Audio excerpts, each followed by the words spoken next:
Imaginez une machine de 40 tonnes lancée à la vitesse d'une autoroute. En un clin d'œil, elle percute une barrière de béton massif.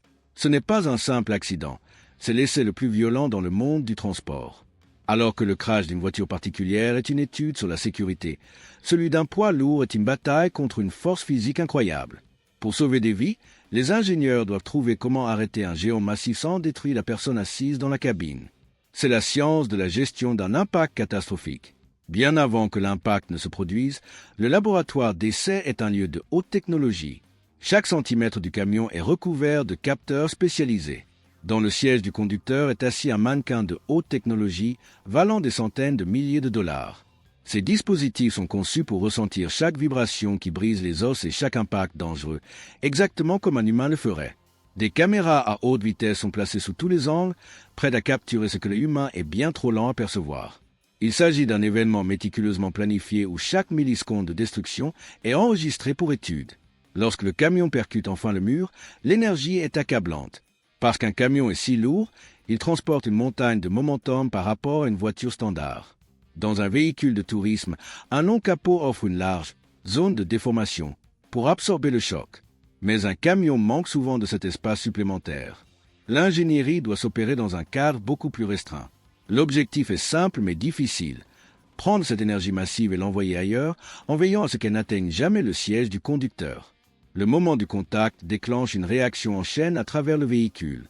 Le châssis en acier lourd du camion est conçu avec des points de pliage spéciaux. Au lieu de se briser ou de rester rigide, le métal se plie selon un schéma prévisible. Ce mouvement consomme une énorme quantité d'énergie de collision avant qu'elle ne puisse atteindre la cabine.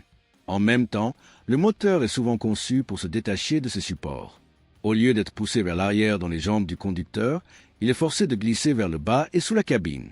La cabine elle-même est construite comme une cage de sécurité renforcée. Dans de nombreuses conceptions modernes, la cabine est en fait censée s'incliner ou bouger légèrement pendant un choc pour éloigner les occupants des vibrations les plus dures du châssis. À l'intérieur, le volant est conçu pour s'écarter afin de ne pas percuter la poitrine du conducteur. Même le siège est de haute technologie, utilisant sa propre suspension spécialisée pour protéger la colonne vertébrale du conducteur de la secousse ascendante soudaine causée par la collision. Le plus grand danger lors de ces tests vient souvent de l'arrière. Un camion tire généralement une remorque qui pèse bien plus que la cabine elle-même. Pendant un accident, cette remorque veut continuer à avancer, créant un effet de pince.